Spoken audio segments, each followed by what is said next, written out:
Ассалаумағалейкум, құрметті қоян асырайтындар, құрметті көрермендер. Бүгін сіздерге қоянға қыстық азық туралы полынь жайлы айтатын боламын. Мынау полынь деген өсімдік. Күнгі огородта өзі өсетін осындай шөп болады. Аты полынь. YouTube'дан іздесеңіздер, Google'дан іздесеңіздер шығады. Мына осыларды кесіп, түбімен шауып, қысқа кептіріп дайындасаңыздар, өте күшті витамин болады оларға. Қыста небір талдарды осылай кесіп, байлап, кептірсеңіздер, қойындарға нағыз азық болады.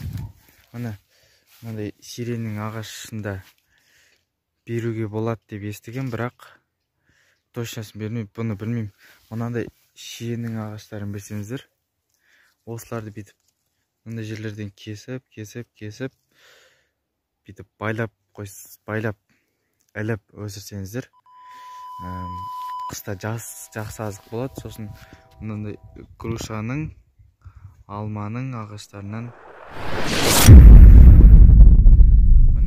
осындай веник жасадым. Қазір істедім, міне 1, 2, 3, 5, 6, 7. Күніге осылай 5-6-дан істеп тұрсаңыздар, өте керемет. Міне бұны бұлай ілдім. Міне мен осылай істеп іліп жатырмын. Осындай сарайға жіп істедім да. Осылай іліп жатырмын, астында қояндар. Міне кішкене бір тиерін жолып алып қоянға берсем, қараңыздар қалай жейтінін.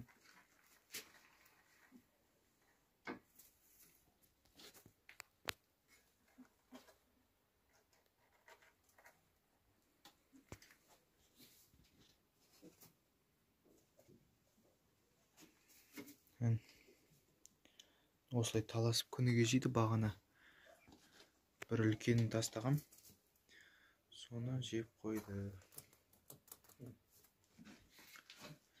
Сіздерге видео ұнаса, қызық болса, тіркеліп лайк басып кетіңіздер.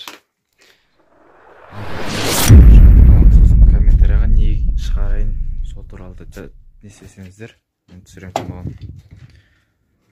Сау болыңыздар.